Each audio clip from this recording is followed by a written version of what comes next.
Bom, o modelo didático aqui desenvolvido, ele tem como justificativa ampliar a visão do aluno acerca do que é o processo conhecido como isomeria. Nesse modelo didático em específico, vai ser abordado principalmente a geometria de posição e a geometria de função. O objetivo disso é tornar mais palpável e mais visual a representação e a disposição dos átomos dentro de moléculas que são isômeros entre si.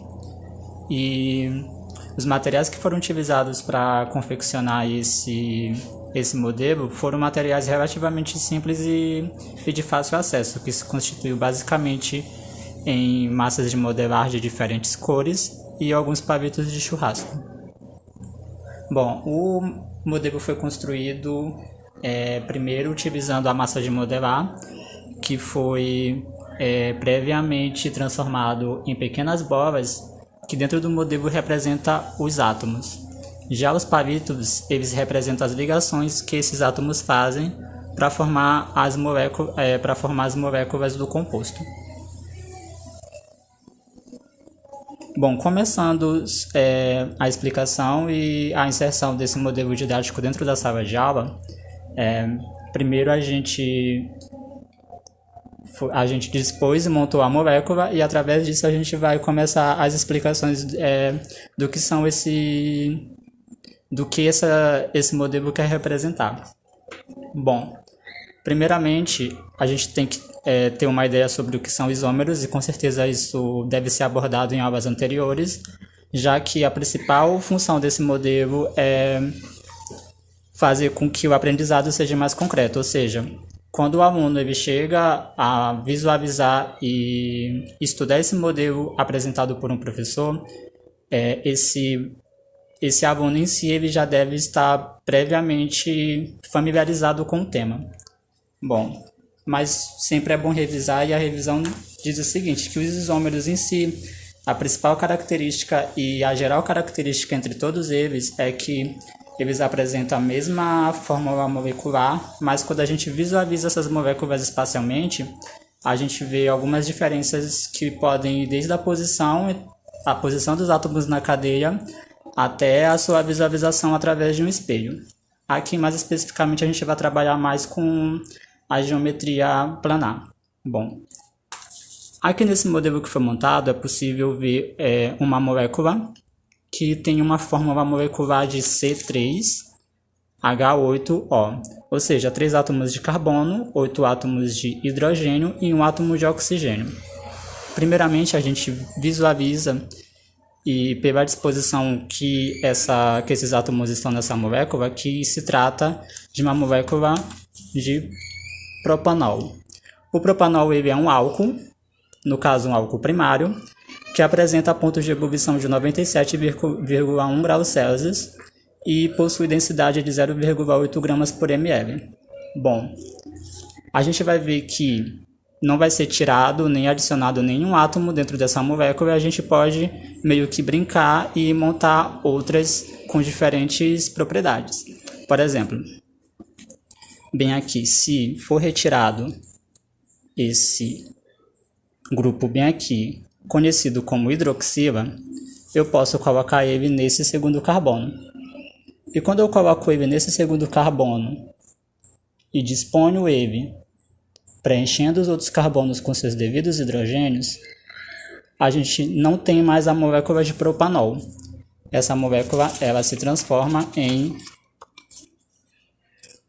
propan-2-ol ou 2-propanol. Bom,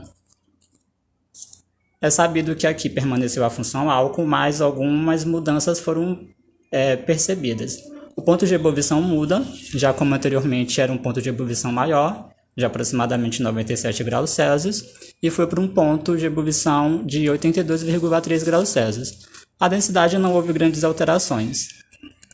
Ela foi para 0,78 gramas por ml. Esse tipo de isomeria é aquilo que a gente chama de isomeria de posição. Por que exatamente a isomeria de posição? Porque anteriormente o grupo hidroxila estava presente no primeiro carbono e houve uma mudança da posição dessa hidroxila para o carbono 2 e por isso essa mudança de posição caracteriza a geometria de posição. E não houve alteração na fórmula molecular. Ele continua com 3 carbonos, continua com 8 hidrogênios e continua com 1 oxigênio. Essa fórmula molecular ainda pode representar outra molécula, porque se, porventura, eu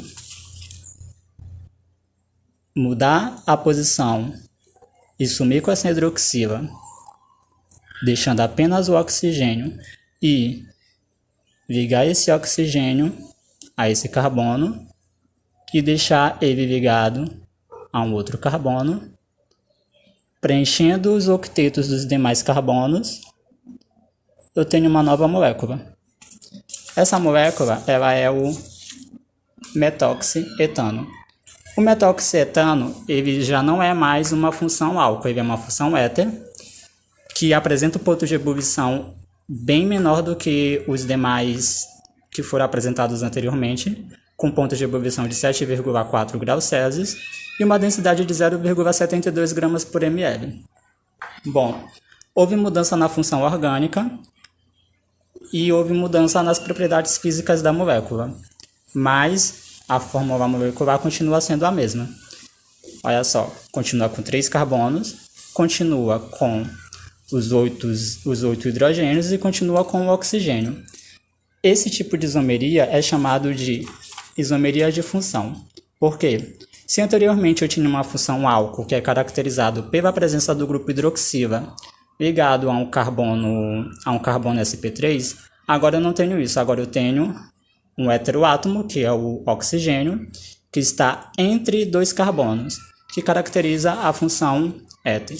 Então, anteriormente eu tive apenas uma isomeria de posição e agora eu tive uma isomeria de função.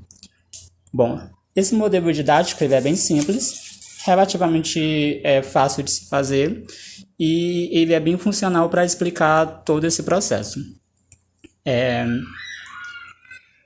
Como eu disse, os materiais utilizados foram materiais relativamente baratos e de fácil acesso.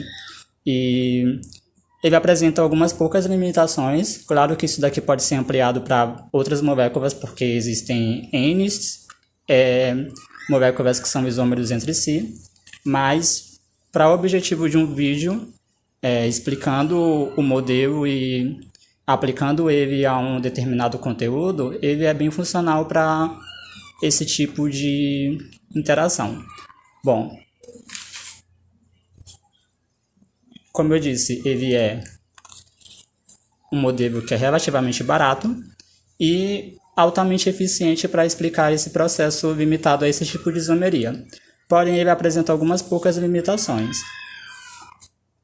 A limitação mais gritante dela é que ele acaba sendo limitado apenas à geometria planar, ou seja, a textura das massinhas e a forma como os palitos se dispõem, ele não permite construir uma molécula em 3D, ou uma molécula que seja mais próxima do ideal, com todos aqueles tipos de geometria, uma geometria tetraédrica ou piramidal, ou coisas do tipo. E ele não se adequa muito bem a explicar a geometria óptica, ou seja, quando a gente vai ver a questão da molécula que é disposta na frente de um espelho e a gente vê se são estereisômeros ou coisas do tipo, esse modelo não é muito interessante para se aplicar esse tipo de isomeria. Mas para esse tipo de conteúdo ele se aplica muito bem e ele é bem eficaz. Bom, foi isso e muito obrigado a todos.